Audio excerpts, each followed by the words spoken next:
So just very briefly, the agenda for today is we will first start by generally sharing about the Evaluation Capacity Development Initiative. We have three partners that have been working on this together, which I will introduce shortly, but they will start by sharing a brief summary of the initiative, including a summary of the research grant process. Following that, we will hear directly from 5 different observer groups that actually undertook these research grants to hear more about the process they undertook, as well as some of their emerging findings and recommendations from the studies. Finally, then, in the last half an hour or so of the webinar, we'll really just open it up then to hear reflections from observers, but from everyone. We really encourage anyone to share any questions, thoughts that you have in that part. And then at the end, we'll just briefly close it out with just some final reflections from the CIF side. So just very briefly, as mentioned, the ECD initiative was a collaboration among 3 different partners, the Climate Investment Fund's the Global Evaluation Initiative and the CLEAR Lab, or the CLEAR Center for Lusophone Africa in Brazil. So we'll be hearing from each of the 3 partners now as we sort of go over this overview, but I just wanted to briefly introduce who the speakers are before I pass over to them. So from the CIF side, we have Dora Kudjo, who's the lead for stakeholder engagement at the CIF. We have Michael Ward, who's the head of evaluation and learning at the CIF. And from GEI, we have Ketevan Nozdaze, who's an operation officer with GEI. And from CLEAR Lab, we have Amanda Arabaj, who is the deputy director at CLEAR Lab. So without further ado, I will pass over to my colleagues Dora and Mike to give a summary of the ECD initiative. Over to you. Thank you. Thank you very much, Hannah. Quite a significant turnout. We're looking at about 98 people connected, and I believe that will continue to grow. But this is a clear demonstration of the importance of this very timely session that we're holding. As Hannah described, my name is Dora Kudjo. I lead the stakeholder engagement work here at the Climate Investment Fund, which encompasses our Observer program. I'm very pleased to say that this evaluation and capacity development initiative is actually birthed out of a recurring demand from our CIF observers, as they expressed in the 2021 Observer Survey, where a numerous portion of the observers thought it very useful to request for tailored capacity training that would help fill knowledge gaps, improve the policy advocate, enhance the networking and effective engagement around key CIF programs and policies. We see the ask from the observers as very critical to that very important role they play on the CIF trust fund committees, their roles including influencing policies and decisions and representing and networking with their wider constituencies. And let me quickly check in here that this is important for us in the sense that with the climate investment, observers are integral, inclusive, and transparent governance structure. On the board, observers represent civil society, private sector entities, as well as indigenous peoples and local communities. They represent these voices on our board. And during meetings, observers have the opportunity to make interventions and, to the extent feasible, and invite external experts to contribute to the decision-making process around CIF financing, around CIF programming. So in response to this very tailored demand from the observers, and in line with our CIF structured support to observers, which currently includes a comprehensive onboarding program, routine refresher sessions that we provide, as well as opportunity for observers to participate in knowledge exchange programs. In addition to these, the evaluation and capacity development program was designed as a novel, multifaceted and tiered program that will help address the gaps that the observers requested within the space of providing them tools and resources to help them effectively apply evaluation practices. So I'm happy to say that this was prioritized because clearly, as my colleague will come in, that evaluation evidence-based approach to policy is extremely critical to how observers are able to influence policies and decisions. It's important to note here, and I'll be passing the floor to my colleague Mike, that as Hannah mentioned, this has been a joint effort. Joint effort between the CIF, even within the CIF itself, it involved the stakeholder engagement program, the evaluation and learning program, and we had the opportunity to reach out to our external evaluation groups, if you permit me, which includes the GEI, as Hannah mentioned, and the CLEAR lab.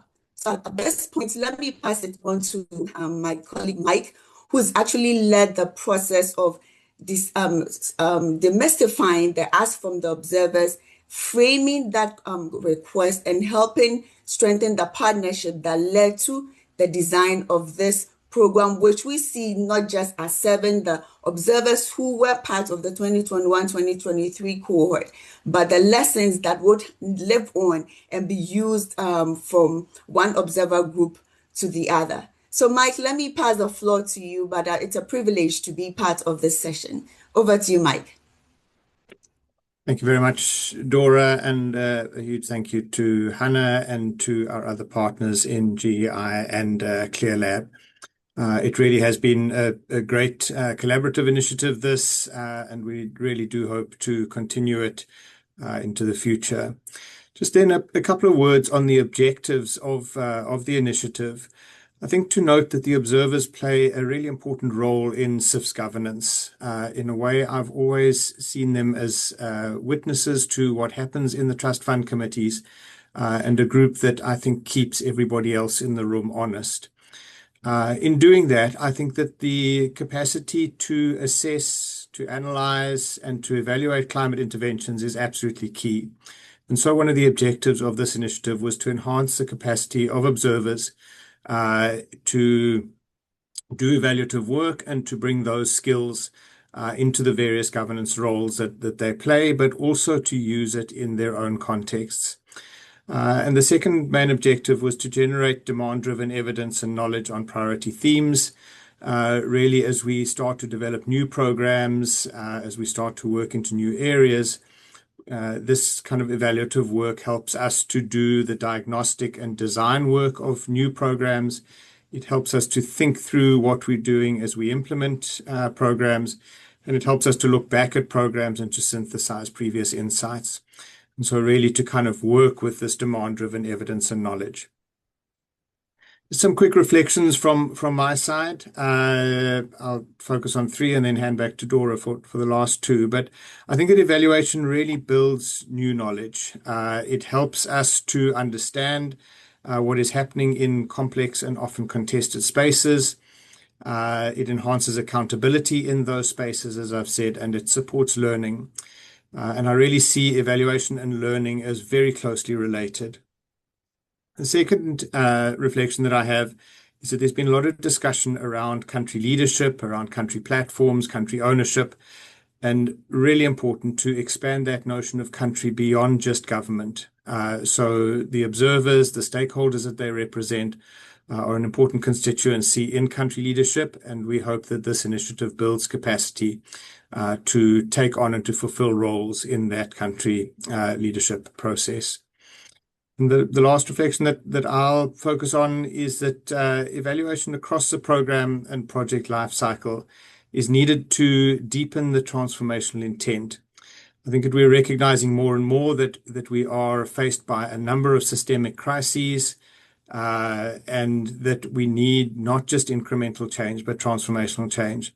And evaluation helps us to understand how we enhance the relevance, the systemic impact, the speed, the scale, and the sustainability of the initiatives that we work with. And so we're increasingly incorporating this focus on these dimensions of transformational change into the evaluation criteria that we use.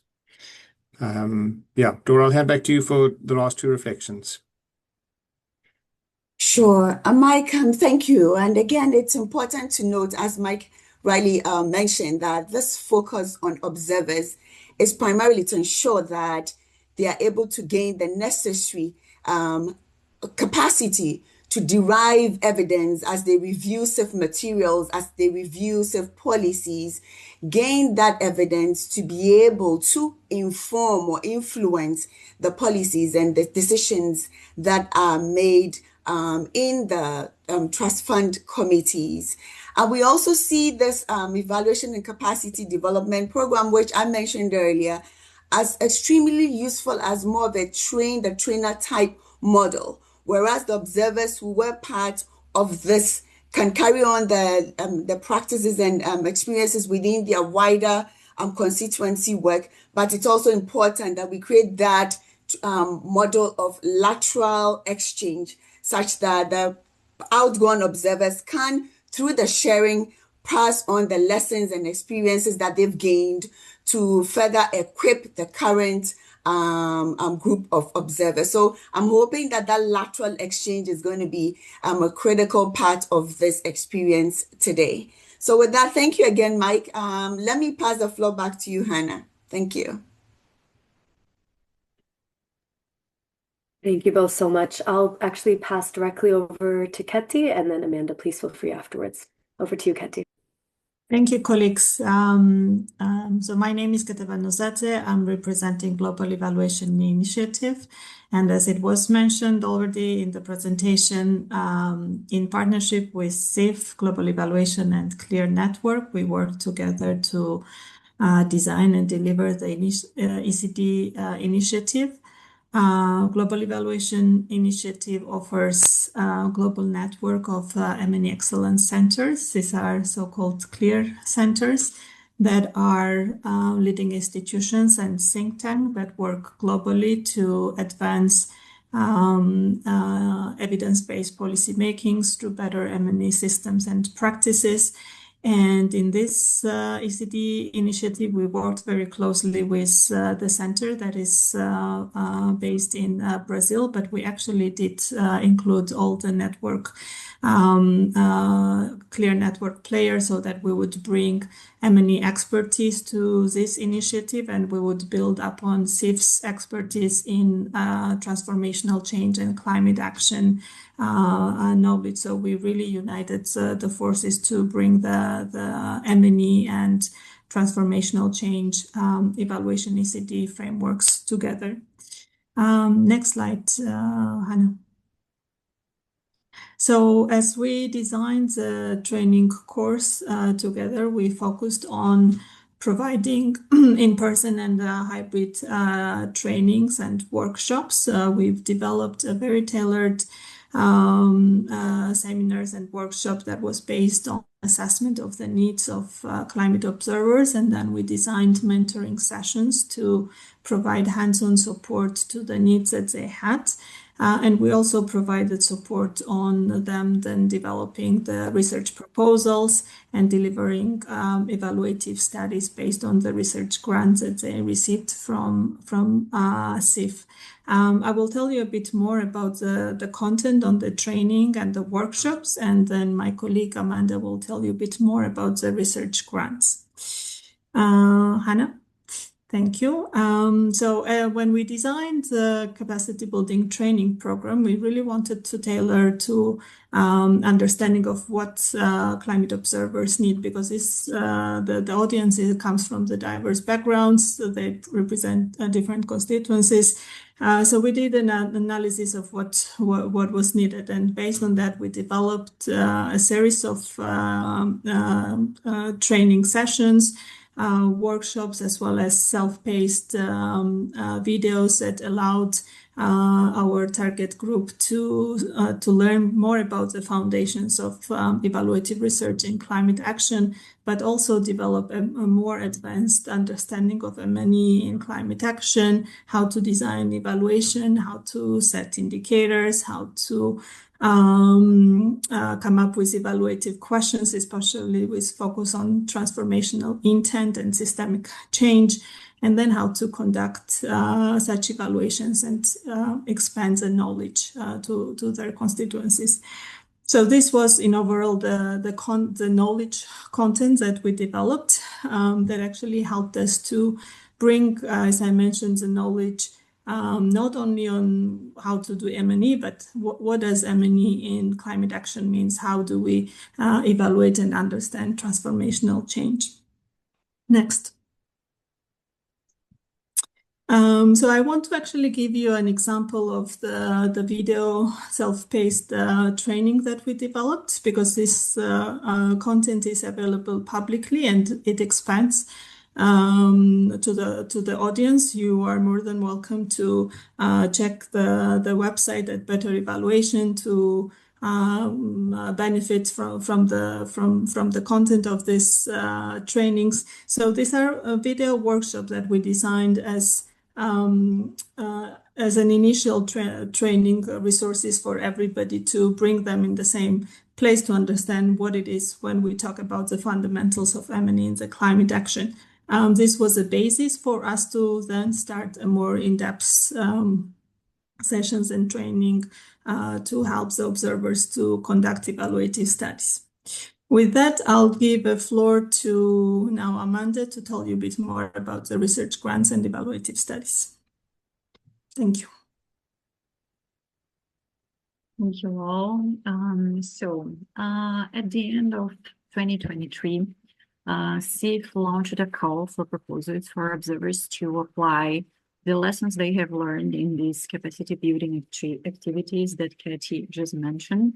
And the observers were encouraged to develop an evaluation proposal on a topic of their interest and apply for a research grant that would include a mentoring process as well as financing of data collection processes, for example.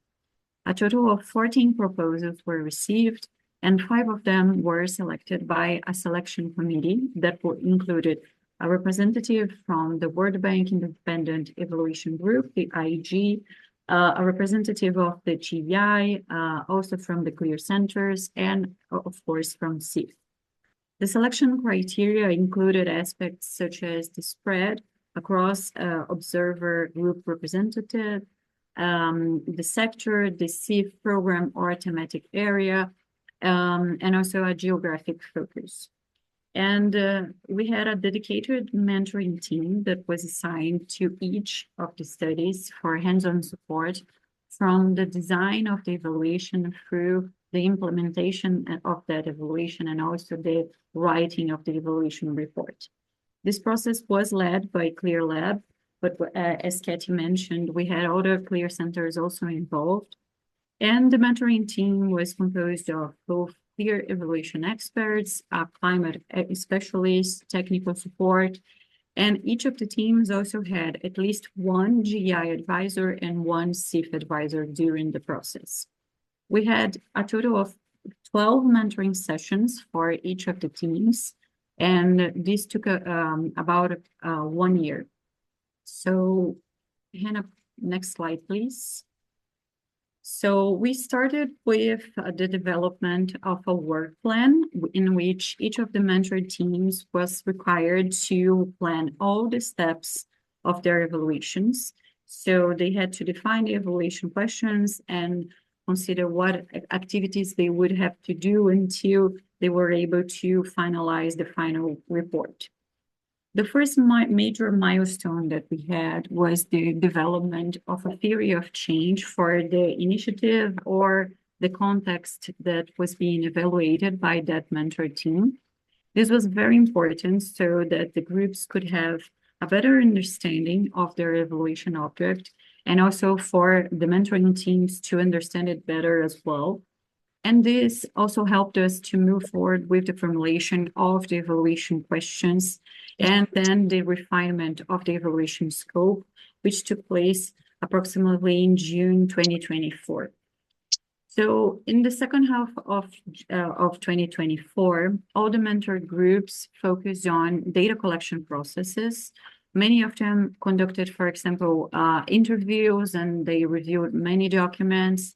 And during this process, the mentoring team supported the groups in developing both data collection instruments and later in data analysis processes.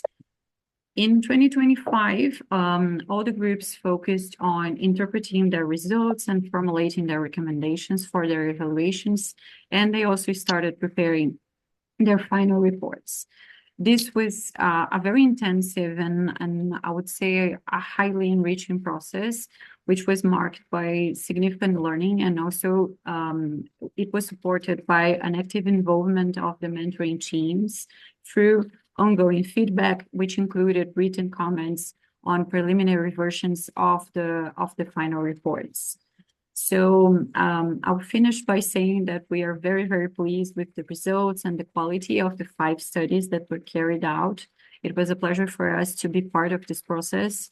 And I'll now hand over to Hannah so that we can move to the presentations. Thank you so much, Amanda and Ketty. Really appreciate that.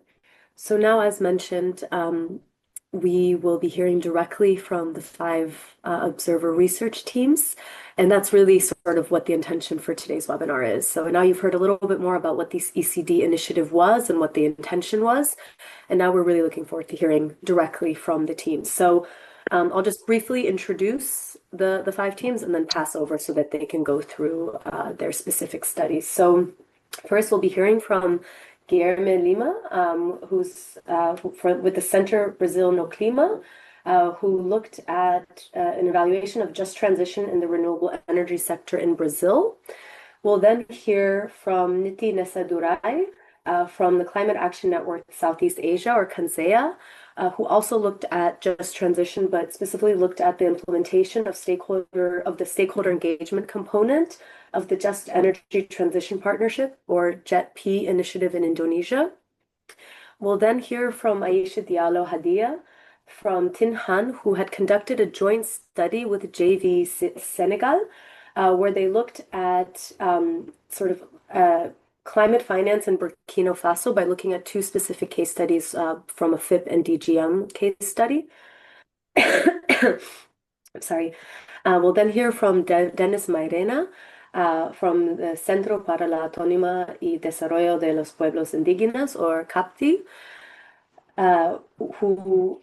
whose team looked at innovation and climate financing by looking at sort of comparing the dedicated grant mechanism, or DGM, for Indigenous people and local communities, and the Pawanka Indigenous Peoples Fund. And then finally, we'll hear from Andreas Falconer from the Stakeholder Advisory Network on Climate Finance, or SUN, whose team looked at private sector stakeholder engagement in the governance and oversight of multilateral climate funds. So this is just a brief overview, and you'll hear more from each study team now. So without further ado, Guilherme, I will pass over to you. Thank you, Hannah. I hope you can hear me well. So I want to start by thanking CIF and FGV ClearLab for the support received during the implementation of our project. I'm Guilherme Lima from Brazil. I'm civil society observer at CIF, representing Centro Brasil no Clima, which is a NGO, a civil society organization here based in Brazil. And our project was designed to evaluate the just transition in the renewable energy sector in Brazil. Next slide, please. So first of all, to contextualize our project, I have to highlight that Brazil has a very particular energy sector, differently from many other countries in the world, because it has a high share of renewable energy sources. And also, there is a huge potential for expansion of these sources, mostly solar and wind power. And however, this expansion many times have been accompanied by some social and environmental impacts. And this has to be considered during the implementation of these kind of projects. And this can lead to not having a just energy transition in the country. And this is very important to highlight, because the aspects that arise from this particular context in Brazil is different from many other countries, for instance, where the main issue that arises from the just transition is related to job losses and other issues, but here we have other particular problems that may arise. Next slide, please. So entering into the evaluation method and the methodology that we use it, we start by developing the theory of change.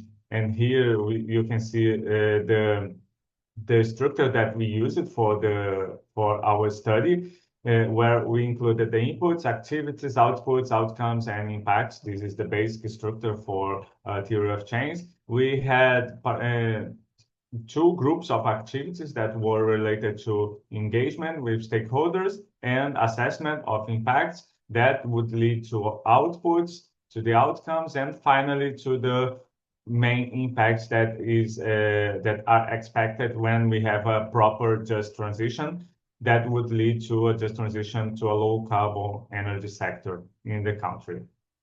Next slide, please.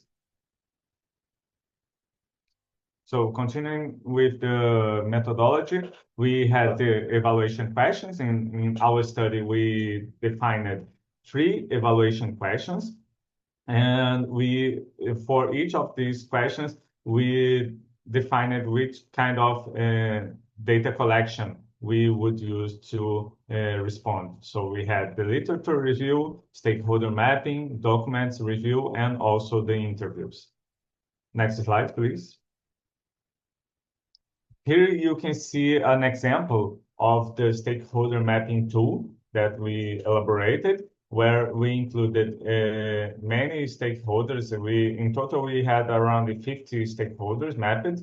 The category for each one, for instance, we had public sector, traditional indigenous and quilombola communities, civil society, financial sector, private sector, academia, and the reason for the inclusion of each of these stakeholders, and also the level of influence and the level of interest of each of them. Next slide, please.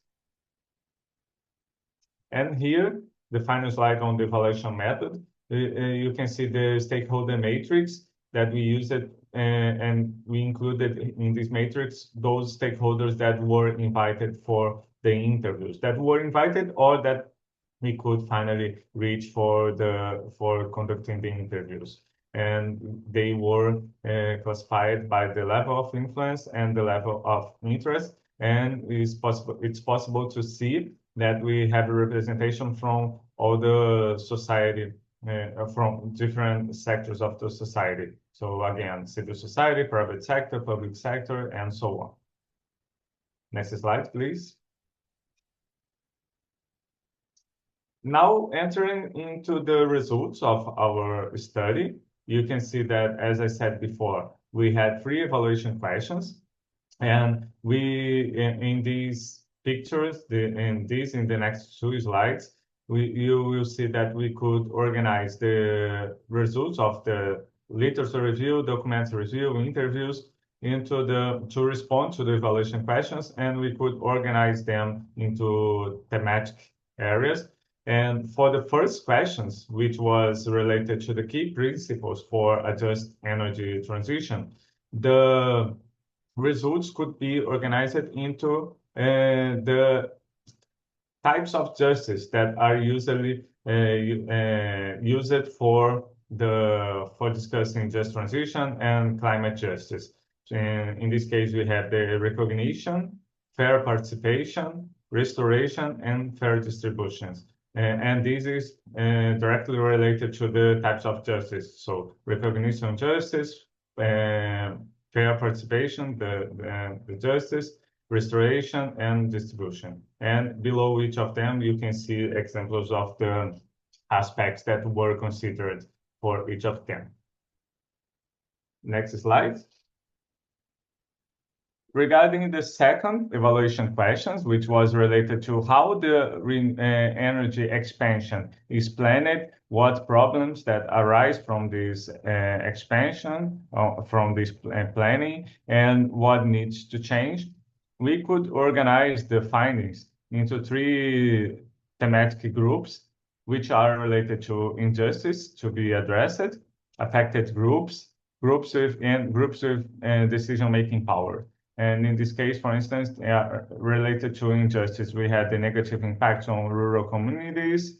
Affected groups, we have rural, indigenous, and quilombola communities, and communities near project sites.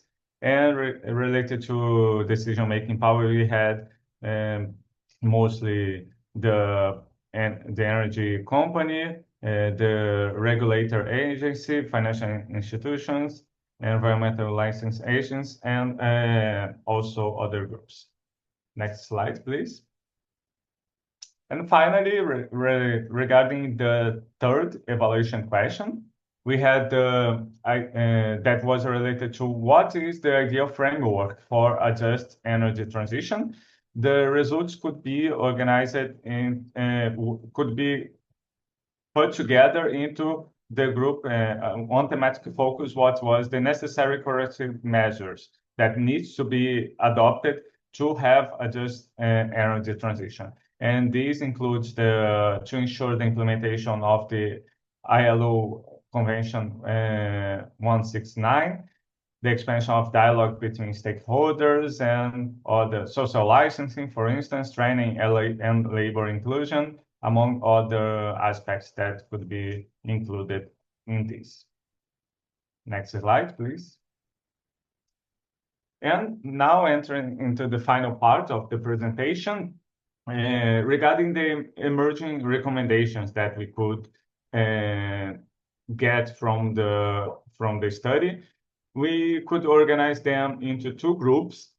One for having an inclusive decision-making, and another one for having a proper assessment and consideration of the impacts that are caused by the interventions. In the case of the inclusive decision-making, we could have these recommendations designed for the project level or enterprise level, which is more at the local level, like improving the mechanisms for listening affected stakeholders, and at the level of policy and program design, we have a recommendation, for instance, for creating instruments to ensure that ensuring that the instruments for society's participation in decision making is properly implemented. And related to the assessment of the impacts caused by the intervention, we had, again, recommendations at the local and at the project level and at the level of the design of policy and programs. And we have the establishment of a vision for this transition needs to be adopted for the sector in order to incorporate the challenges and define the actions to achieve this transition. Next slide, please. So the results of the study show that to ensure the just transition should include the impact assessment and stakeholder engagement, but the results also brought additional details to refine those actions. And also it highlights the importance of considering just transition principles in the decision making. And the analysis showed that the initial framework that was designed for the theory of change that you could see at the beginning was already adequate, but the implementation, the conducting this study could bring new insights that could be considered to refine this theory of change. Next slide, please. I think I'm already behind my time. Yes, Guilherme, if you can wrap up in the next minute, that would be great. Thank you. Okay, thank you. So these are the last two slides and some reflections on the process on this research grant. And so it's very important. These evaluating policies, programs, and projects is very important to ensure that they are properly designed and implemented, and training the observers here to this evaluation is very interesting to allow them to properly assess and evaluate these interventions. And it was very interesting also to work on the theory of change, because it's a tool that is being used in many cases, and it's not easy to design a theory of change. So it was very interesting to have this training, and the structure of the process was very good to have this mentoring. And next slide, and this is my final slide now. And finally, so the topic of just transition is still evolving, and it's being developed, is being established globally and in Brazil. And this project contributed for us to engage with stakeholders and to contribute to establish more the aspects of just transition that are important here in the case of Brazil. And this having the interviews with the stakeholders, many different stakeholders, was also important to capture different perspectives from them. And the findings that we could get from this study was they are very useful for monitoring the just transition in Brazil, and I believe also for other countries that have context similar to Brazil, and not only for the energy sector, but also for other sectors like the industry, for the industry decarbonization. Thank you. Thank you so much, Gariman. So now we'll go straight into the next presentation. Niti, I'll go ahead and pass over to you. Thank you. Thank you, Hannah, and good evening, everyone. Greetings from Kuala Lumpur, Malaysia. Our evaluation was of the implementation of the stakeholder engagement component of the Just Energy Transition Partnership in Indonesia.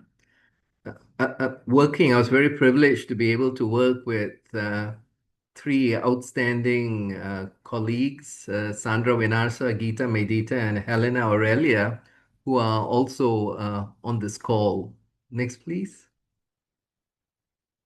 So this Just Energy Transition Partnership is actually a $20 billion commitment launched in 2022 with the aim of transitioning Indonesia from coal dependence towards renewable energy in an accelerated manner, because fossil fuels dominate Indonesia's energy mix in terms of supply and electricity generation.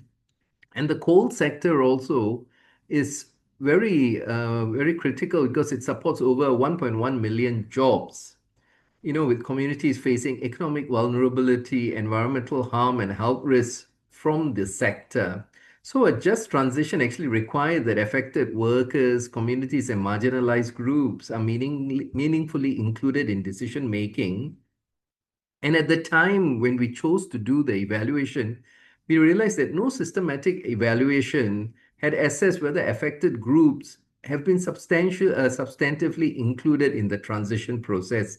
How much consultation was there? So what our study aimed to do was to address that gap,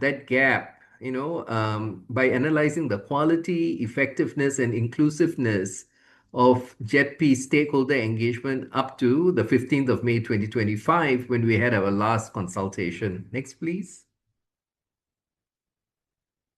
So the evaluation method, so as I had mentioned, the period of analysis was prior to the JETP announcement to the 15th of May 2025. And our audience and geographic focus, we actually engaged with 10 different stakeholder clusters. And these clusters were actually in the comprehensive investment policy plan of the JETP. They had 9 clusters, and we engaged with every single one of them, including the JETP Secretariat, which was responsible for overseeing the implementation of the JETP. So these 10 stakeholder clusters range from the government of Indonesia and relevant ministries to civil societies to the very funders themselves, the people, the countries, the G7 countries which are actually providing the funds, as well as relevant industries in Jakarta, Cirebon, and Samarinda. So if you look at the map, we actually even covered a region quite far away, quite well separated away from the island of, Java, where the capital Jakarta sits. And over the process of engaging with the 10 stakeholder clusters, we engaged with 87 individuals.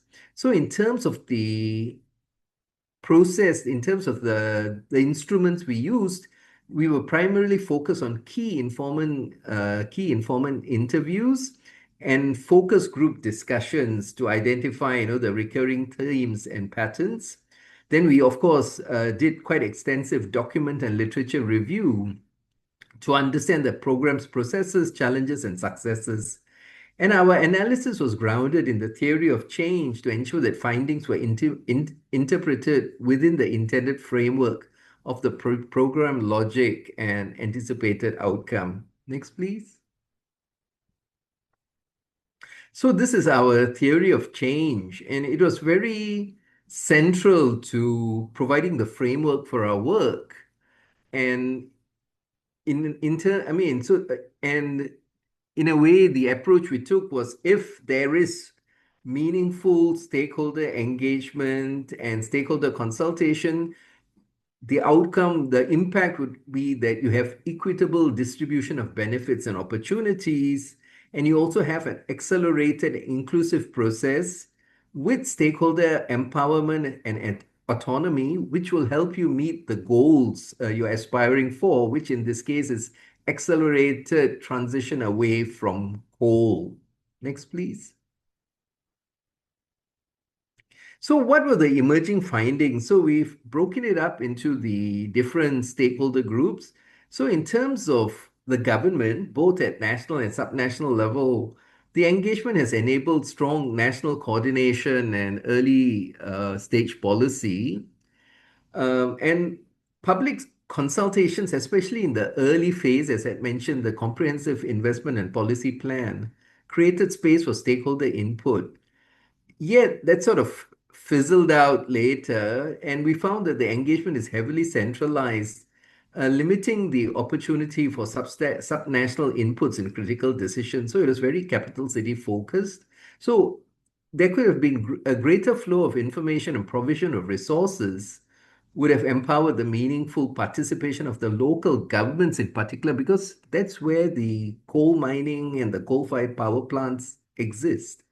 In terms of civil society, the Secretariat, the JETP Secretariat, they had facilitated multiple consultations, dialogues, working groups, providing avenues for CSO inputs. Some of the feedback, has been incorporated into planning, yet the CSOs would have been able to influence the process greater if the consultations had provided more feedback loops and follow-up actions.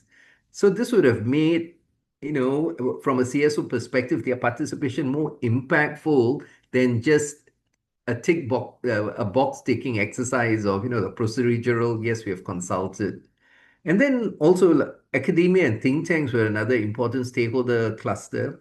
And these research organizations have contributed technical inputs and policy recommendations that inform the JETP decisions. Yet their engagement is largely ad hoc, with limited systematic inclusion in ongoing policy deliberations. And this can be enhanced by deeper partnerships in research and monitoring, particularly on just transition and social impact metrics. Continuing with the emerging findings. Next, please.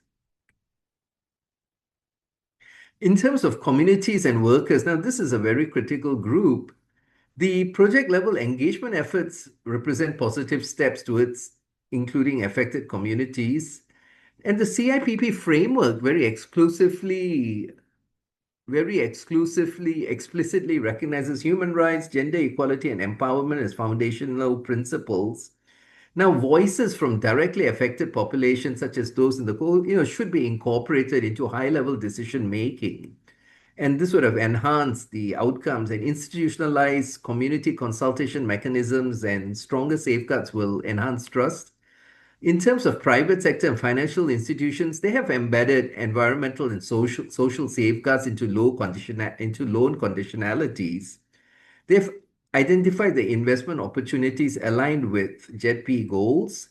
So the engagement which focuses on investment opportunities should give great equal emphasis to inclusive transition strategies, and they should be complemented by greater transparency on how just transition principles are being applied. And then with regard to development partners and donors whom we met with, they have provided technical and financial support for stakeholder consultations and capacity building. It will be strengthened with greater coordination among donors to prevent a sort of ad hoc approach. And there's opportunities to harmonize expectations and ensure that financial commitments are tied to stronger stakeholder engagement safeguards. Next, please. So what are our emerging recommendations? We cluster them into three pillars: to decentralize engagement mechanisms, to have digital engagement trackers, and to have binding safeguards. So in terms of the engagement mechanisms, we recommended that structured subnational forums should be established as direct input channels from provincial and district level actors. This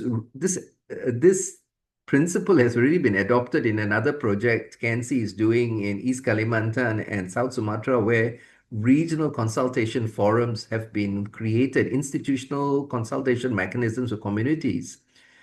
So this shows that it can be implemented, and so they have this mechanism has actually been set up in 2 provinces in Indonesia. And then also to empower regional actors to actively participate in planning and decision making. With regard to digital engagement trackers, to design and launch a centralized digital platform to map all consultation activities. So we know everything, it's clear, all the different consultation activities that are that's going on. There's one central tracking instrument. And then the tracker should detail stakeholder category and response to their inputs. So that, when inputs are given, what actually is done with the inputs. And then in terms of binding safeguards, embedding just transition elements and social safeguards as mandatory and non-negotiable criteria for all JETP approvals and financing, and having robust monitoring and evaluation implementation, especially by engaging local actors. Next, please. So this is my final slide. So what are the reflections on the research grant process? I mean, first of all, it was an incredible privilege to be able to do this. And, saying that we were working with the CIF really opened doors for us. Like we even talked to the National Electricity Utility, which, normally doesn't open its doors. And because we mentioned the word climate investment funds, so we had a lot of access. So in terms of the roles and division of labor, the CIF ECD provided 15 mentoring sessions, which were incredibly rich, with regard to scoping, fieldwork, analysis, remained with us. The separation strengthened. They gave us a mentoring session, and then the rest of it was up to us. And then the separation strengthened ownership and accountability. There was the aspect of learning by doing, transition from training to applied research, deepen understanding, iterative feedback cycles, improve analytical rigor, the data collection strategy. Every tool had to justify its contribution to evaluation questions. This sharpened prioritization, realism about scope, and alignment between methods and questions. And then the theory of change as an advocacy tool, it shifted the inquiry from, was there a consultation, to did it lead to change? And if not, what were the institutional barriers and how could they be enhanced? Which is what we have recommended. And the deeper methodological rigor, intentional literature reviews, grounded findings in evidence, and then the mentoring strengthen ethical rigor and enhance credibility. So it was a great experience. It was very intense over 1 year, and I think we all had our capacities strengthened and became better because of the process. So for this, also I'd like to express our appreciation to CIF for having this excellent evaluation and capacity development program. Back to you, Hannah. Thank you so much, Niti. So now that we've heard a little bit more from sort of the just transition energy side of things, we're going to shift gears now and look a little bit more at the dedicated grant mechanism and sort of more forestry or resilience related topics. So now, Aisha, I'll pass over to you. Go ahead. Okay, thank you, Anna. Good morning, good afternoon, or good evening to everyone. And thank you for this opportunity to present our work on behalf of GVE Senegal, which is an organization of youth in Senegal, and Tininan Burkina, which is an organization of women based in Burkina. So I'm based in Burkina Faso. I'm pleased to share some key insights from our evaluation on women access to climate finance in Burkina Faso, considering two projects developed under the FIP. Next slide, please. So to put some context, evidence show that women are highly affected by climate change, and climate finance also play a key role in supporting adaptation and resilience. However, given those information, the same evidence show that access to climate finance action resources remain unequal, and this is often more pronounced for women.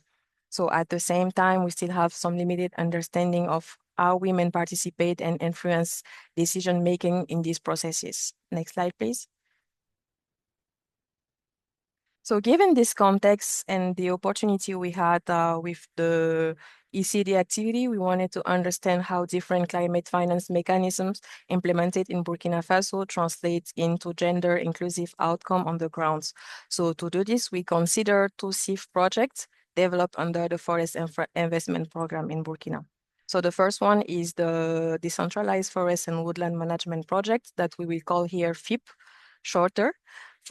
So this one is focused on sustainable forest management by supporting communities, local communities with shared assets and local governance structure, such as land use planning and resource management system. The second project is the Local Forest Community Support Project. So we call it here DGM because it has been implemented through the dedicated grant mechanism. This project is more focused on empowering women and community groups by providing direct support for income generating activities, capacity building, and improve access to climate finance. So the overall purpose of this study is to understand how different approaches in climate action can impact gender inclusivity, understand what has been done before, and better understand how to increase gender inclusive outcome on the grounds. Next slide, please. So talking about the methodology, we used here a mixed methods approach, combining survey with over 200 beneficiaries, and almost 80% of these beneficiaries were women, along with interviews with the key stakeholder involved in the implementation of the programs. And also we had some focus group with some cooperatives of women or mixed cooperatives. So the evaluation examined how funds were used, how the two projects were implemented, and the extent to which women were involved across the design, the implementation, the decision-making, including the barriers they face and the effects on their income and globally on their empowerment in the community. So our analysis was structured around three main criteria. We had the relevance, the effectiveness, and also the impact. And we were guided by a theory of change. I'm gonna present it briefly on the next slide. And this helped us to understand how inclusion is shaped in practice. So it's important to note here that gender for us was not treated as a separate issue or theme, but it was analyzed across all the different stages of the projects. And in addition, while the focus of the study is on climate finance, we also consider broader project benefits such as the trainings, equipments, infrastructure, and community resources, because these are main benefits from the FIP projects and not in the DGM. Next slide, please.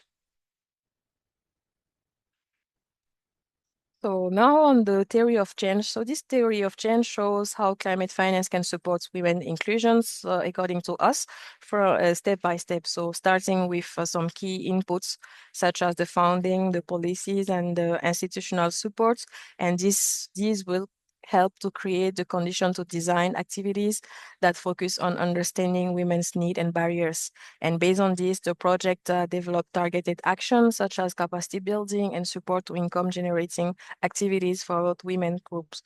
So over time, this contributes to broader outcomes, including stronger economic participation of women and better management of resource at the community level. So at the end, the expected impact is to reduce the women's vulnerability to climate change and strengthen their role in decision making. Next slide, please. So about emerging findings, so we identified and took note of differences in the design and the delivery approaches of the two projects, so the FIP and the DGM. So the FIP worked mainly through local government structures, communal, and focused on the community level resources, community-owned assets, while the DGM used a more participatory approach with the local CSO, with the women groups and local cooperatives in the community, and they use open call for proposal and direct support to grassroots groups. So these differences influence who was able to access support and project benefits. In terms of results, both projects contributed to improving livelihood and supporting income-generating activities in the community. So that's a fact. However, we noticed that the DGM created more direct opportunities for women by providing access to productive assets, to training, and also financial support for their income-generating activities. So this also led to stronger empowerment of women.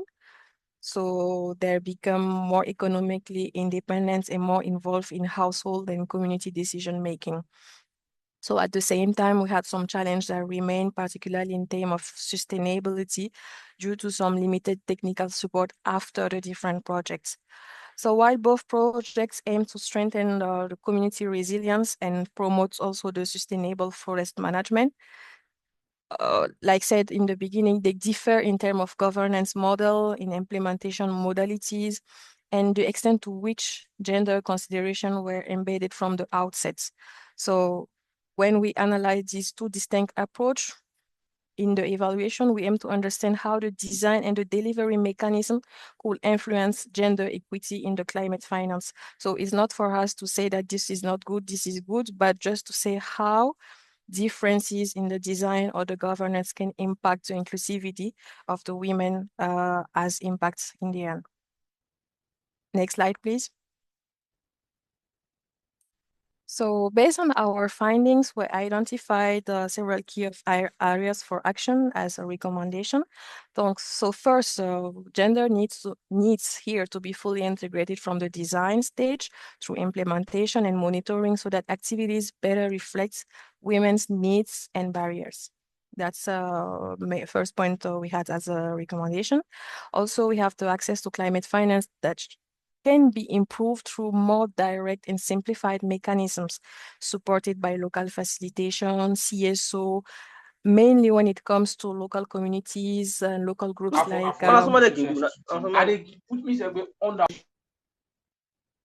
so mainly when it comes to local communities, indigenous groups on the ground. And we also found that participation alone is not enough to have a real influence on the decision-making process. So women need to have real influence in the different projects. Finally, ensuring sustainability is critical through continued support, stronger local system, and better economic opportunities. Sorry, forget to say next slide. And it's important here for us to note that these projects that we were evaluating were completed several years ago, and significant progress has been made since then. For illustration, a new scale-up program has been launched in Burkina to build on the strengths of these two projects. So it's important to notice that, but for the purpose of our study, our recommendations are based on the evidence we collected with this project that has been completed 5 or 6 years ago. Next slide, please. This is the last one. So some reflection of the research grant progress. So I said in the beginning, we are two organizations, a joint venture of two organizations in West Africa, one organization of youth in Senegal and one organization of women. So we are, as two former observer representing indigenous people, we can say that this experience was very valuable for us as a team. So we really appreciated the learning by doing approach. So we had the theoretical learning with the webinar and the workshops, and we had the chance to replicate that on the ground practically with projects, a real project that has been implemented in Burkina. So important to note also the mentoring support that we got that played a key role throughout the process. And it really helped us to better structure our work, to refine the analysis and improve the overall quality of the study. And another important point is to mention that we got a really good support from the implementation team in Burkina here, involved in the development of the project a few years ago. We really had their support to reach the beneficiaries, to have all the information needed on the project, and this creates opportunities for us as organization to better collaborate with these local structures. So we are more comfortable engaging in some discussion on climate-related programs to share some insight as we work closely with them. We are not experts because there is too much to learn and to practice on the ground, but we have really valuable insight that can be already applied in our work. So thank you for the CIF for this great opportunity we got, and thank you. That's all for me. Thank you so much, Aisha. Thank you. So now we'll pass over to Dennis, who will also be looking at a certain component of the DGM, but over to you, Dennis. Thank you.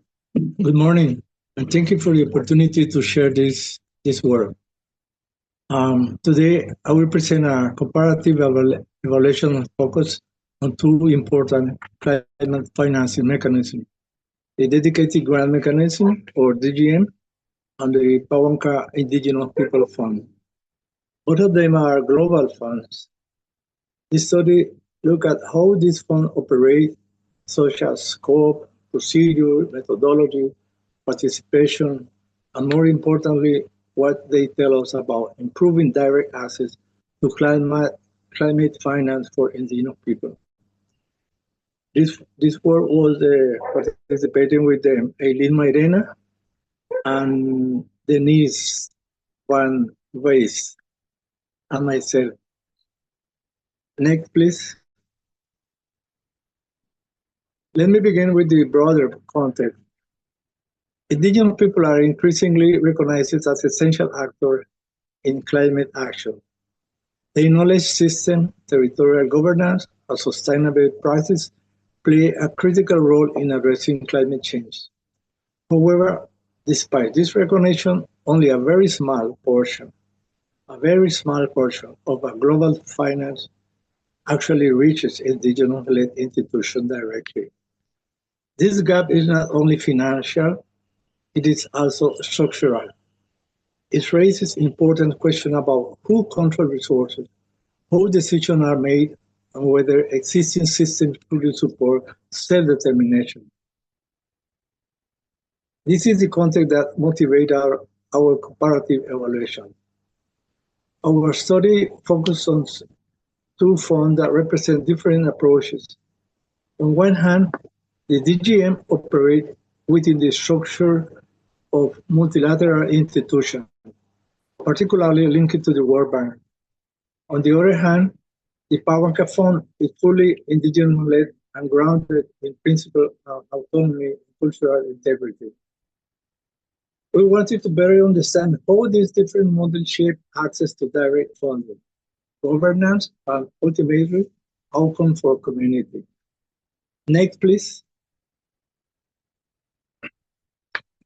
In terms of methodology, we conducted a qualitative comparative evaluation of both funds.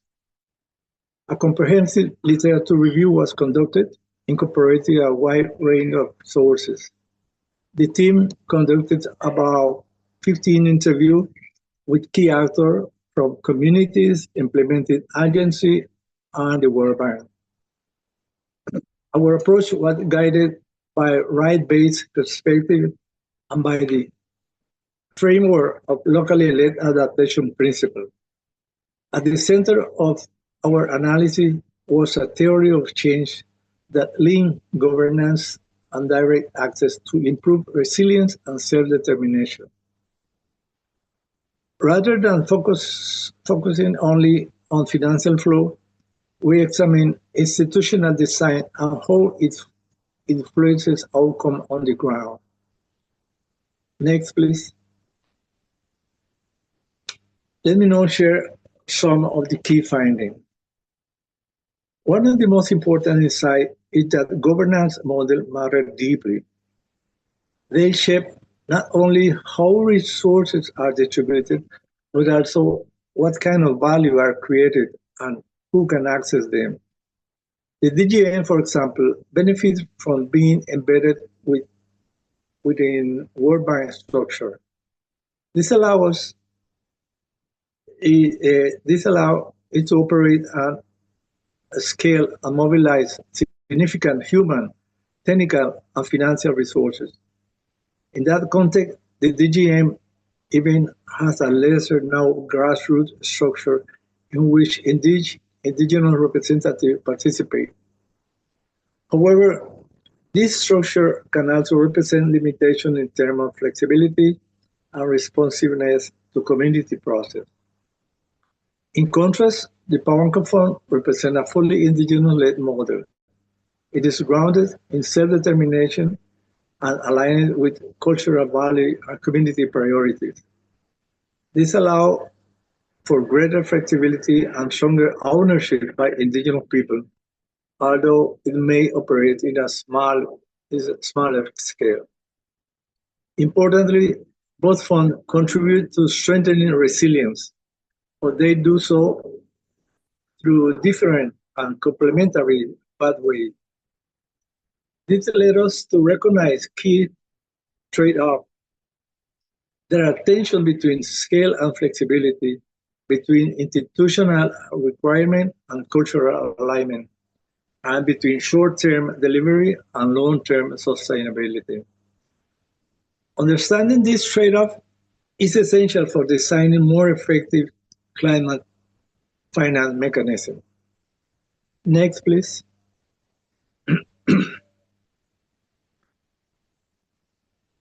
Based on this finding, we developed several recommendations. First, there is a need to institutionalize indigenous-led funding pathway. This means moving beyond pilot initiative and ensuring that indigenous governance structures are formally recognized as legitimate channels for direct access to climate finance. Second, funding modalities must become more flexible and patient. Climate resilience is not built through rigid timeline. It requires alignment with community process, cultural rhythm, and long-term vision. Third, strengthening indigenous leadership and knowledge system is critical. This includes supporting intergenerational learning and ensuring that monitoring and evaluation process are also led by indigenous communities. In addition, it's important to enhance political influence and visibility. Indigenous peoples must have meaningful representation in climate policy spaces where key decisions about finances are made. Finally, we see strong value in fostering collaboration across indigenous funds. By strengthening collective voice and promoting shared learning, this mechanism can amplify the impact. Next, please.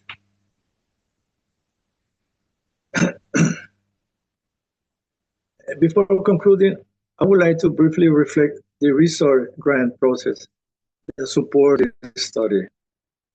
One of the most valuable aspects was the hand-on learning approach. Conducting our own evaluation while receiving training allows us to apply concepts in a real time and strengthen our analytical capacity. The mentoring process was also key. It went beyond reviewing output. It provides continuous guidance on theory of change, methodology, and analytical rigor, which significantly improve the quality of our work. In this regard, our team is deeply grateful for the support provided by Lorena Figueiredo and Nicola Pereira from the Learning and Evaluation and Result Lusophone Africa, Brazil, CLEAR, and the Global Evaluation Initiative of the CIF. As a result, our team, Denise and Eileen and myself, we were able to deepen our evaluation capacity, develop a shared analytical language, and gain confidence in engaging with complex evaluation process. This experience has also strengthened our ability to support indigenous organizations and engage more effectively with climate finance institutions moving forward. To conclude, this study highlights that improving climate finance is not only about increasing resources, it is about transforming mentality and system so that they are more inclusive, more flexible, and more aligned with the reality and aspiration of indigenous people. Thank you very much for your attention. Thank you.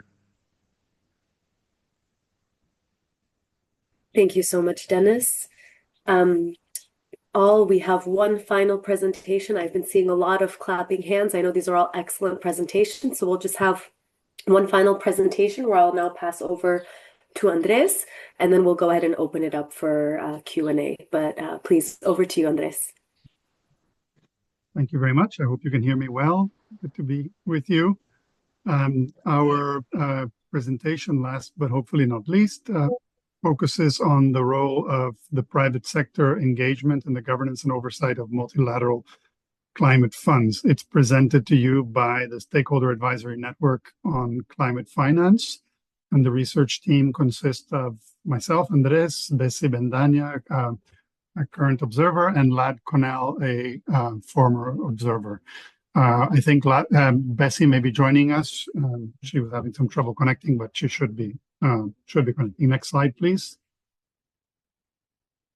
So the background, the context and rationale of the study, we sought to fill an evidence gap on the issue of participation of non-state stakeholders, particularly the private sector, in the governance and oversight of multilateral climate finance. So in a way, this is a bit of a meta study. We are studying as observers, studying ourselves and the way that we work with the climate funds. And we asked a key research and evaluation question: are private sector participation mechanisms in multilateral climate funds fit for purpose, i.e., are they designed and implemented adequately to address their specific intended outcomes and leverage the role of the private sector in climate finance? Next slide, please. Well, why are we doing this? What motivated us to pick this topic? Firstly, it is the mission of the SAN. The SAN seeks to enhance observer capacity and improve the mechanisms through which they can exert their influence in climate finance.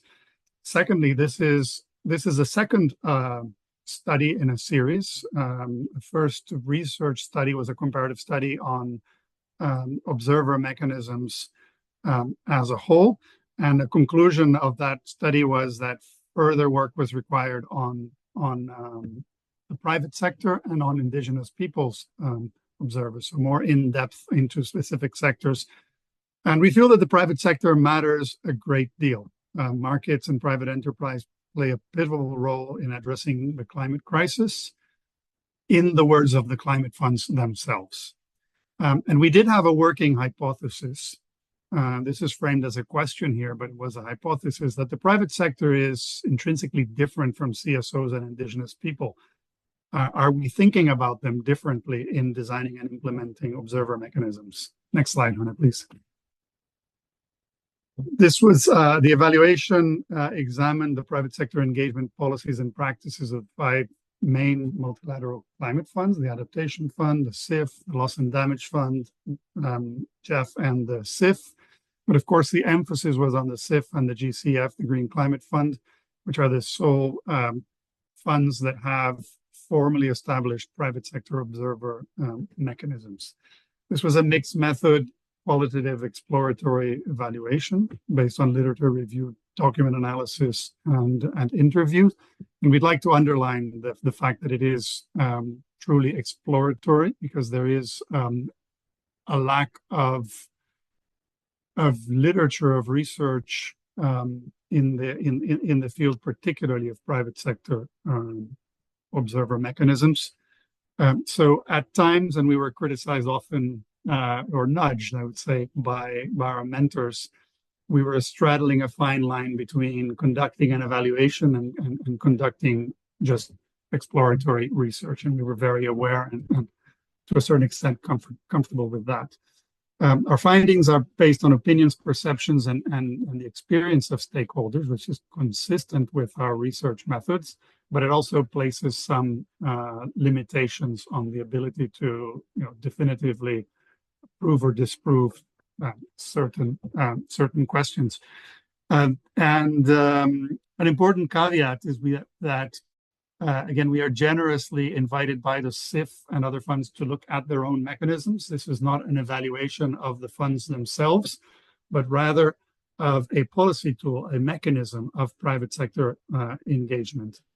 And that was always a very important distinction. Next slide, please. On methods and questions, our theory of change, we started with an often implicit rationale underpinning a lot of the participation, accountability, engagement mechanisms, that enhanced stakeholder participation leads to better development outcomes. That's kind of a judgment of faith that we unpacked it into a longer theory of change. And I'm not going to read the whole sentence, which you might, but I highlighted a few words where, as we unpacked it and turned into research questions, we were looking at issues of legitimacy of the observers, the capacity of the observers, their ability to act in representation, what mandate was conferred on them, their ability to influence, and ultimately outcomes and impact to the actions of the climate funds. So that's how we operationalize the theory of change into specific evaluation questions. Next slide, please. So just one slide with some emerging findings, and I'd be happy to spend 3 times as much time on this one, but high level findings. We found, first and foremost, that observer participation of all stakeholder groups, and we're generally speaking about civil society, indigenous peoples, and private sector, is in governing bodies of climate finance, is highly valued, and it's highly valued by all, by secretariats, by board members or trust fund committee, council members, as they're called distinctly in different funds. And there's a general understanding that public scrutiny and the specialized input provided by observers are believed to improve the quality of the debate and ultimately the quality of decisions. Now, that said, we found that there's a comparatively lower level of interest and engagement of the private sector vis-a-vis civil society and indigenous people. That some may find counterintuitive, but it seems to be the case across the different climate funds. We found that there were weaker bonds between private sector observers and defined constituencies, to the point that sometimes they were wondering, well, are they in representation of anyone, or are they serving in individual capacity? We previously studied, and we heard a lot from observers in general, that there are usually strong constraints for effective participation of observers. The technical complexity, the time, issues of access to local implementers, to governments, the task of engaging constituencies, and all of this done on a voluntary basis. To our surprise and somewhat counterintuitively, we found that these constraints also apply to private sector observers, and quite often they told us we felt that they applied even more specifically and more uniquely to them. Because precisely of that lower level of engagement and lower connection with their constituencies. That results in a perception of a limited influence and a general difficulty in identifying outcomes and impacts, although we do recognize that this, to a certain extent, is also a limitation of our own study. Interestingly to us, and again, counterintuitively or surprisingly, we found that the CIFs and the Green Climate Fund's private sector observer mechanisms are quite significantly different in their design, but ultimately face common problems. So everything that we listed above seems to apply to both of the funds, despite their mechanisms being rather different in design. And with this also led us to validate that initial hypothesis that observer policies and mechanisms have not been designed or tailored to address differences in constituencies. There isn't any meaningful difference in the way that civil society, indigenous people, and private sector observers are treated, what the mechanisms for their engagement are, and how they go about business in either one of the two funds. Next slide, please. And I am rushing through this, but apologies. Which leads to some emerging conclusions and recommendations. We've concluded that the private sector engagement is an underutilized resource, especially given its indispensable role in the ambitions of climate funds. So the issues, the private sector is a bit of a holy grail for climate finance when we're bringing issues of scale, leverage, innovation, efficiency, market transformation, etc. So there is a perception that engagement is not happening to the full extent as we would like it to be. That again is not merely to point the finger at the funds to say they're not doing a good job. That's not the focus of the study. But we found that low engagement is also largely due to the nature of the interests of the private sector. The lack of strong incentives to make them want to participate in the first place, especially vis-a-vis the interests of civil society and indigenous people observers. Usually you talk to an indigenous people observer, they know why they're there. They know what's in it for them. They know what they're looking for. That's not as clear, we have found, with the private sector. This negatively affects the dimensions analyzed in this evaluation. Again, we were looking at issues of legitimacy, mandate, representation, capacity, influence, et cetera, and we found that because of the lack of tailoring of the observer mechanisms towards the needs, the incentives for the private sector, each one of these dimensions was significantly weakened. So by way of recommendations, and the goal of the study was to evaluate, to assess. So we're just dipping our toes into recommendations. We could probably go a lot further in the next stage, but we do encourage the major multilateral climate funds to revisit and redesign their private sector observer mechanisms, addressing private sector interests and incentives. And when we talk about interests and incentives, there's also the flip side of it, looking at potential conflicts of interest, etc. So it's not all just what's in it for them, but what is unique about each one, this constituency. We also recommend empowering and engaging private sector observers more meaningfully in everything that funds do pertaining to the private sector strategies and operations. again, in order to create real incentives for the private sector to wish to participate, incentives that don't exist adequately at this point. And beyond private sector observers, or the funds should look more broadly at a broader toolbox of engagement mechanisms, committees, ad hoc groups, dialogues, other kinds of participation, transparency, accountability mechanisms, beyond, again, just inviting observers to sit on the board. That's it for the conclusions, and to our final slide. So our reflections on the grant process. Firstly, we're very thankful to the CIF, because this initiative allowed the SAN to advance its mission to carry out a meaningful study with the potential for real impact. That is priceless for us.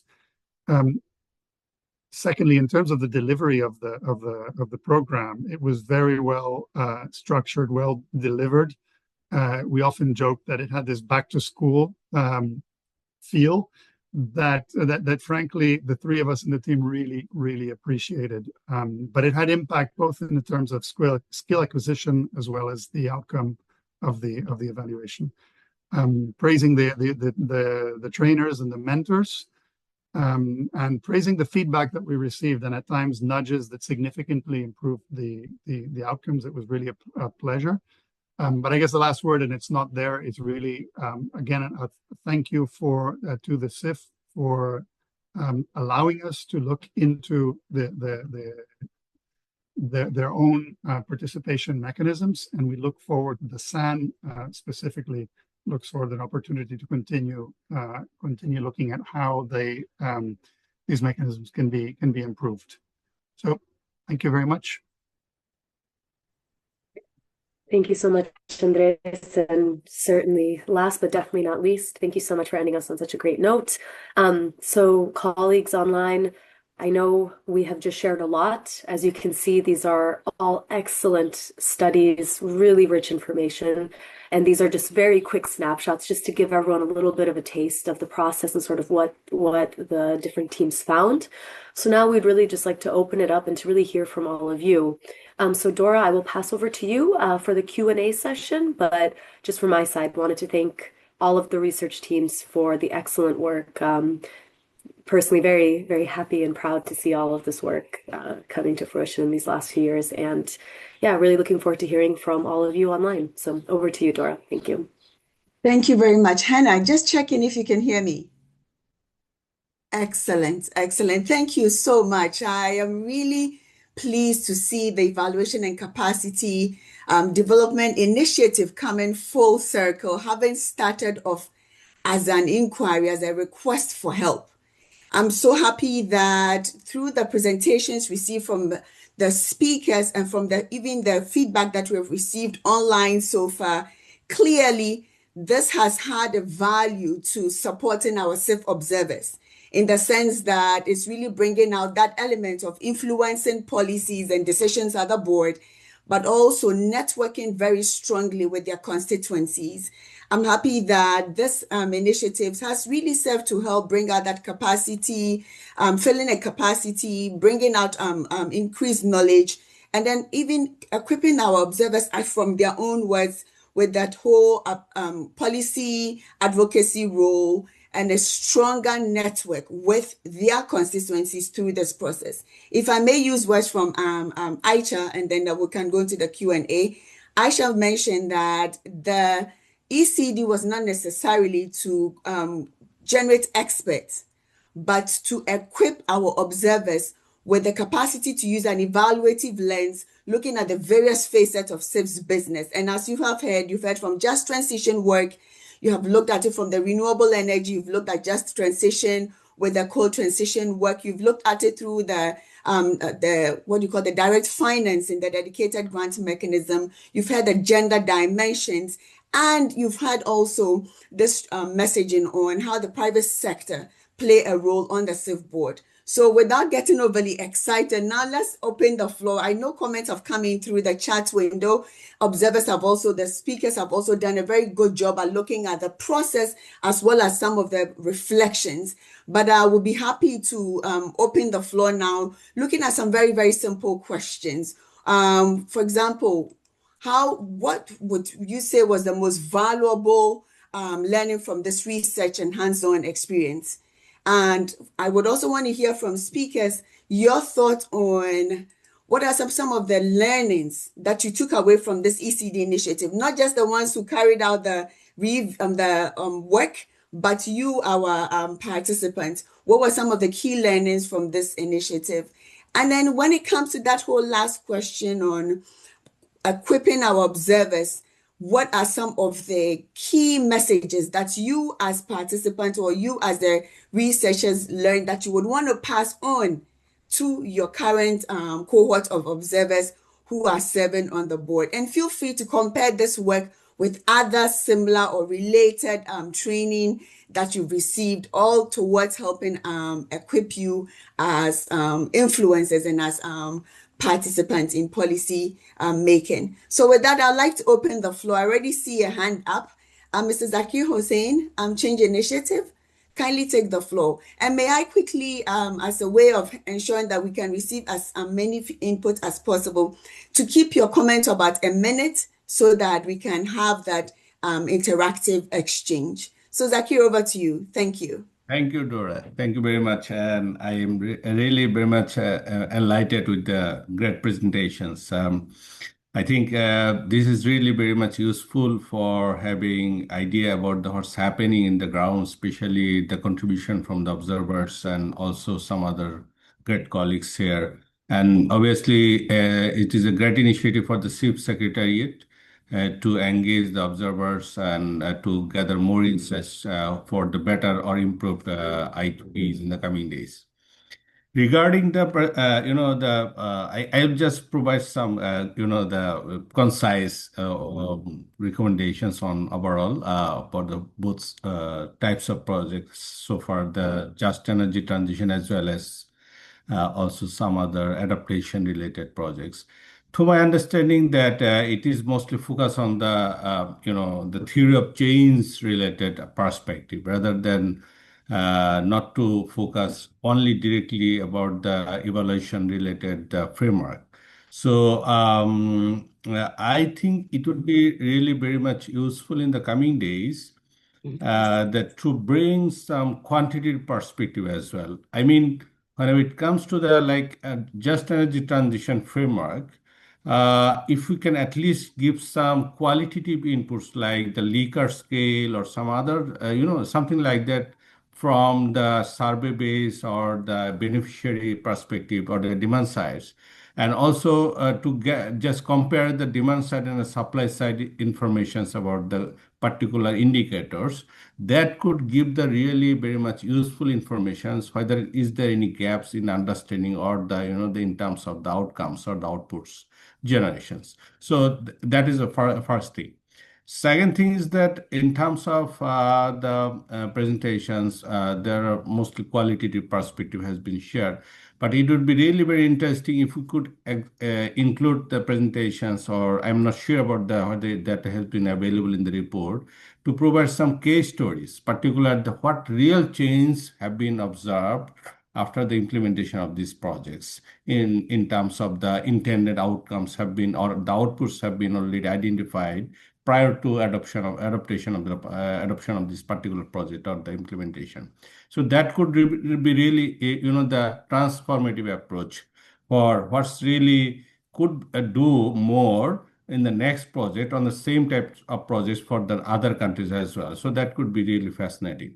And finally, I would say in terms of the outcomes, whether the both development perspective as a climate perspective, whether it is not clear only it is focusing on the particular the IP objective wise, or it has been broadly holistic perspective. Like, is it something that resilience focus only or the adaptation focus only? Also, it has focus. Also, the local poverty reduction has also been contributing as a as a value addition of this particular project. So that could be really very useful, that because sometimes whenever the resources are constrained, that means any integrated approach is really very important to achieve the both exposures, like the climate exposure, also the the development exposures.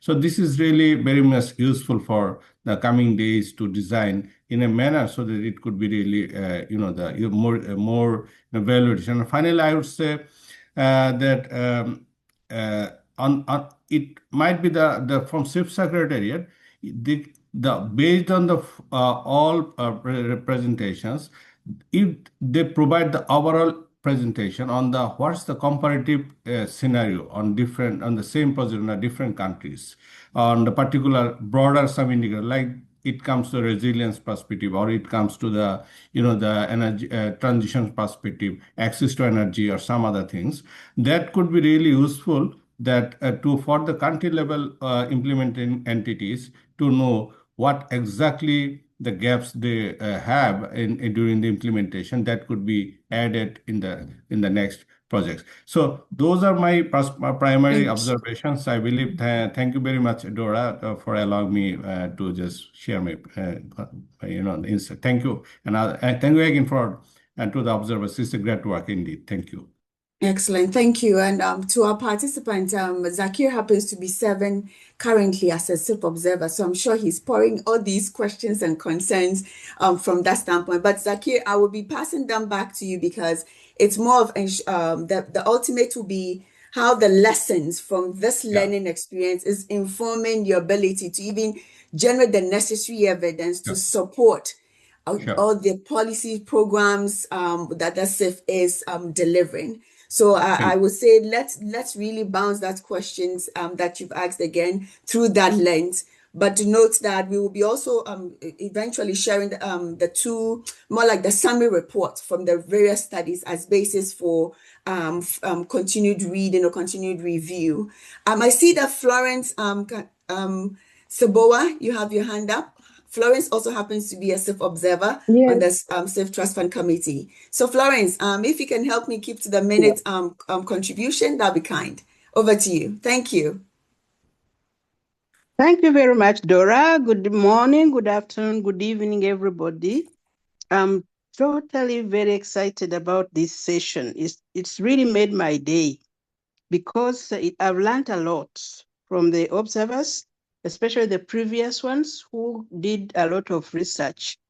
And my question is, are there any other opportunities to undertake such research in other areas, just like Zakil also asked? Because there are different scenarios and at different levels. Secondly, I would like to see how the participation of these different types of stakeholders created policy influence after as an outcome. It didn't come out well to me in their research outcomes.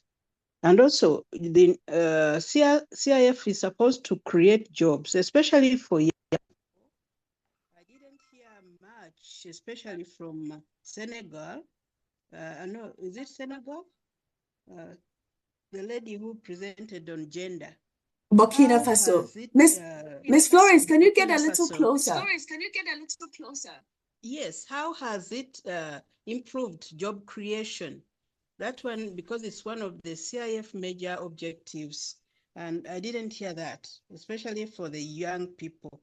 And then also, what income generating activities have been generated, for example, in Burkina Faso? Thank you very much, Dora. I'm so happy, and I'm a new observer, and I'm learning a lot. Excellent, Ms. Flores, thank you so much. I believe, Aisha, I would like to call you in very briefly to speak to how you felt the work that the CIF has delivered in Burkina Faso, the DGM and the FIP. I think you mentioned that quite clear about enhancing women's access to financing, but I'd like you to come in very briefly. But before you do, permit me to take two more hands, because I do not want to lose voices. So permit me to take two more hands, and then we'll come back to you. So Aisha, get ready. Ms. Gina, Dr. Gina Casillo, Catholic Relief Services, also a CIF observer. May I invite you? Thank you, Dora. And first of all, I want to thank all the speakers. I thought the presentations were brilliant. Thank you for all the hard work. I guess my question is more to CIF. And Dora, you might have answered it.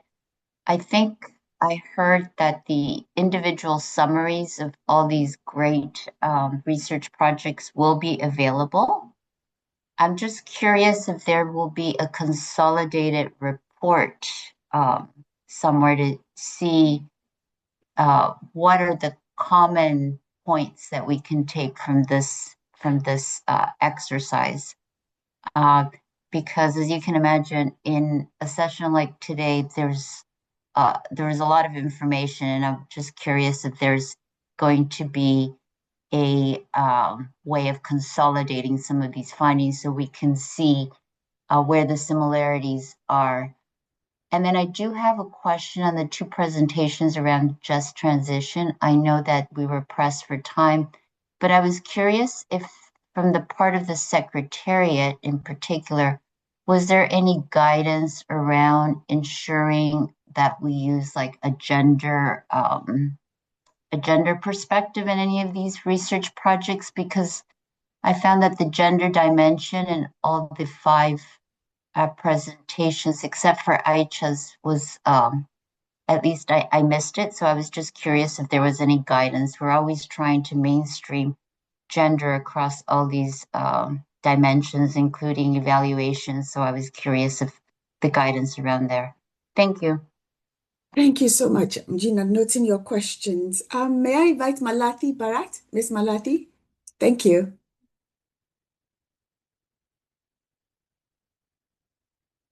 Miss Malathi, you're still on mute. I'm sorry. Thank you so much. Hearty congratulations to everyone. Such a wonderful treat this evening. Two observations. I find that every presentation connects with our current ongoing capacity building projects. We are into two different capacity building where we are integrating some of these things. One, what we are doing different is we are looking at the theory of constraints. From there, we are moving to theory of change. That is one which I find that is required because that gives lots of risk analysis and lots of issues in stakeholder engagement and other things. Second one is, I think time has come now for us as we talk about a SDG 17 partnership, coherent approach and multi-stakeholder engagement. That itself is going to be a biggest topic rather than only talking about the sectors, because today not all partners, not all players are coming together. So I think this is going to be the future according to me. And of course, one thing which we are looking at right now as a pink economy or anything, how to bring in this women, disabled, and the green skills. That is another area which we are working right now. One question which I would like to know is, in this current state of affairs, are we also bringing in technology? Because AI is playing a vital role in every capacity building workshops right now in our place. So in such kind of engagements, what is the challenge for such kind of evaluations is the biggest one. Everybody presents something. So that is one thing which I would like to present. Thank you so much. Thank you very much. These are very, very valuable questions. I'm going to tackle Gina's, and then I'll pass the floor mic to you if it's okay. But then before that, remember, I had prompted that I was going to invite Aisha. So Aisha, please get ready to take the question on your take on the influence of the project on job creation, particularly for women in Burkina Faso, and also if you can touch on how you felt that safe support has been captured in the whole policy angle within the country when it comes to job creation and then the gender dimensions of forest management. So Gina, regarding your question, yes, we intend to be able to share the summaries, and hopefully that would be one that again would enhance that continued learning on these topics that have been discussed. Each report is owned by is literally owned or led by the respective observers. So our take will be to invite the observers to share them with their wider constituencies, and then provide the links to our current observers as a means of being able to do a bit more deeper pouring, as if I understood you correctly.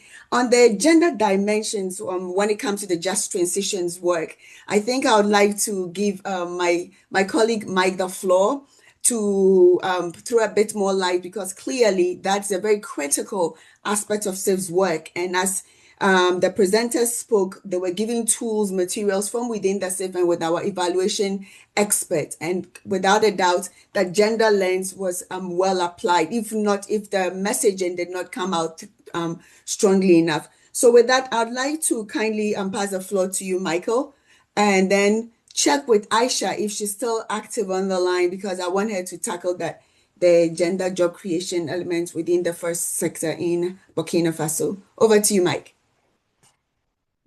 Thanks very much, Dora, and to Gina for the question, for Aisha for sharing what I think was a great study, certainly in the FIP DGM space around gender. I suppose there are different ways of answering the question. I think obviously gender is a key consideration given the long systemic marginalization and inequality towards women. So absolutely a focus of all of our work, and certainly a focus in both the formal evaluations that we do as CIF, and I think something encouraged in this work. I think, though, that we also need to acknowledge that there are multiple groups often that are marginalized in these processes. So labor, for example, in many of the transitions, and we need to therefore pick up a focus on labor very deliberately. There are issues of livelihoods, and different genders are obviously impacted in different ways in different transitions. So I think that what has been really useful in these studies is the ability to recognize multiple perspectives, be it a civil society, a gendered perspective, perspectives around Indigenous people. I thought Dennis's study was really amazing in highlighting that. And then, of course, the focus of other key stakeholders like private sector. So multiple perspectives, obviously gender a key one, but many needing to be brought forward. And I think many were in these various studies. Thank you. Very well said. Thank you, Mike. I now see Aisha is connected. Aisha, do you want to take the question gender through the lenses of the work that you did, and particularly if you can hammer in on the job creation, how that has influenced even the policy dimensions in Burkina Faso itself? Thank you. Okay, thank you all for your questions. So if you don't mind, I will respond in French because it will be easier for me. So giving you the time to activate your translators. Ok, donc merci déjà pour ces questions et toutes ces réactions qu'il y a eu au sujet de notre étude. Donc, nous avons été surpris de voir tout ce qu'il y a eu comme impact sur le terrain, notamment pour le projet d'IGM. Donc, concernant l'influence ou le lien de ces projets-là avec la création d'emplois, il faut dire que ces projets-là ont été développés dans des zones qui étaient aux abords de forêts. Donc, il y a déjà un potentiel là-bas sur des activités génératrices de revenus comme la transformation de produits non ligneux, des différents produits locaux, le beurre de karité et tous d'autres produits. Il y avait aussi au niveau de l'élevage, donc la transformation de produits laitiers, donc notamment certaines organisations avec lesquelles notre organisation Team Inam travaille, qui a pu bénéficier de financement dans ce cadre.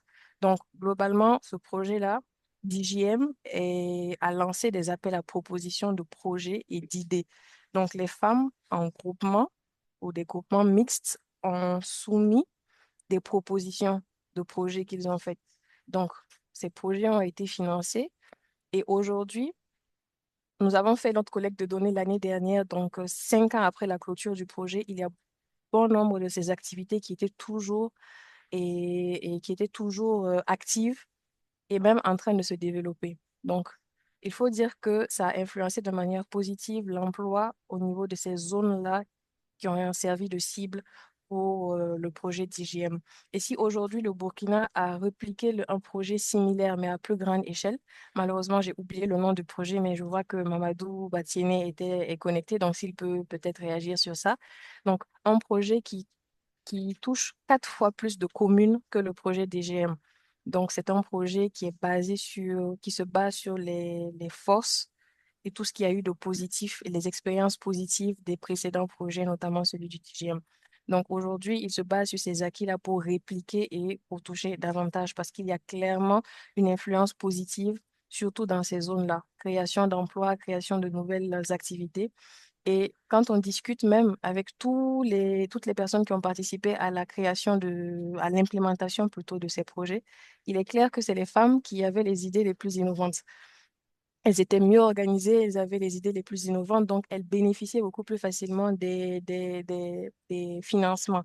Les seules limites qu'elles avaient, c'était dans la création de dossiers ou de montage de projets. Mais bon, le projet avait prévu des consultants pour aider les groupements de femmes à constituer ces propositions-là pour répondre à tous les critères qui avaient été posés par l'IUCN, qui était l'Agence nationale d'exécution à l'époque. Donc, j'espère que ça répond à la question.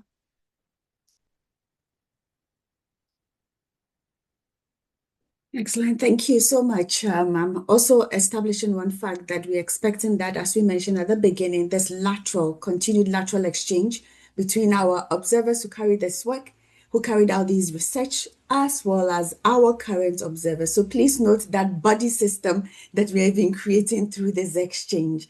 I see one more hand up, and then I will read one question from the chat window. So Guilherme, would you kindly take the floor? Thank you, Dora.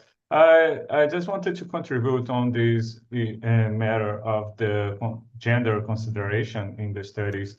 In the case of the just energy transition study that we conducted here, the gender aspect arises, for instance, in the sense that the energy sector is dominated by men. The employment generated by the sector is many times focused on men, and this is one of the aspects that we consider that should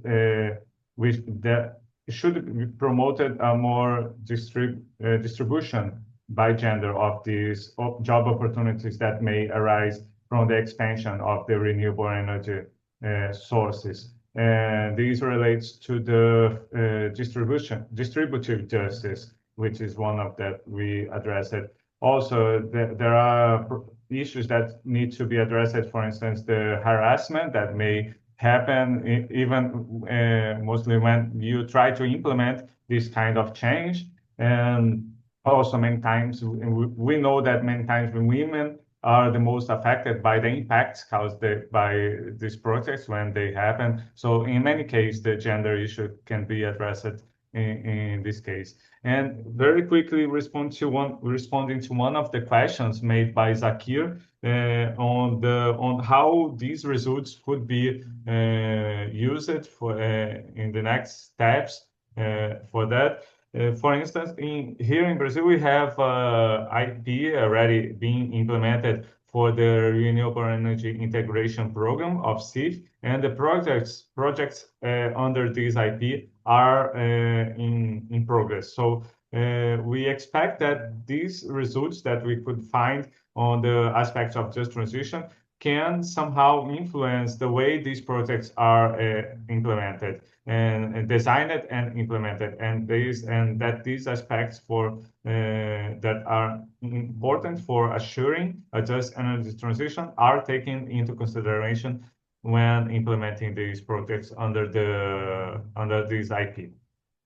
Excellent. Thank you, Guilherme. I believe, given the opportunity, we can go on for another hour, but we would have to respect the time looking at the wide time zone for participants. But one question that seems to be recurring is how the influence actually is going to be happening with all the evidence that's been generated.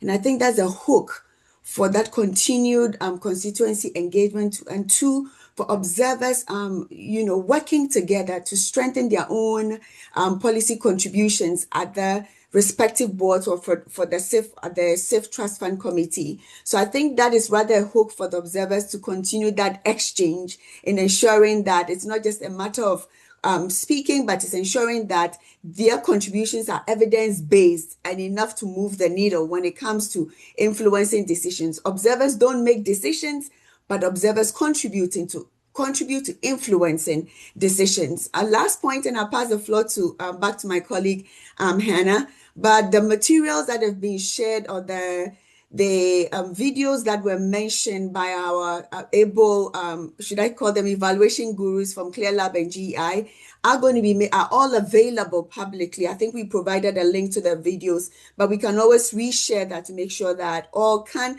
access it. And once the summaries are also ready, they will be circulated. But this is been very, very, very effective engagement, and I hope that networking work has played out very well in this exercise. So thanking the speakers, but let me now quickly pass the floor back to you, Hannah, so that we can begin to wrap up. Thank you.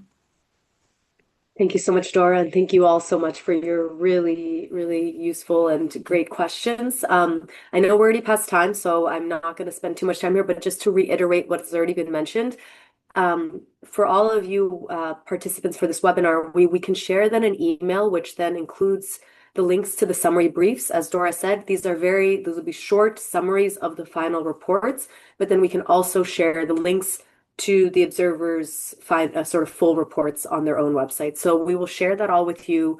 As we mentioned, the recording of this webinar will be on the CIF event page for this event. So you can share that with relevant colleagues that might be interested in the session. And so just really wanted to thank you all so much for taking part. We know there's so much more we could have gotten into here, but so just really appreciate your patience as we're sort of at time now. And just for final words, I'll just pass over to Mike to just close things out. Thank you. Yeah, I think from my side, just an enormous thank you to CIF colleagues, to GEI, to the CLEAR centers for an enormous contribution of really linking theory and practice, as we've seen in these presentations. And that requires, as many of the participants in this process mentioned, the importance of mentoring is the kind of glue between understanding complex ideas and applying them in real life contexts.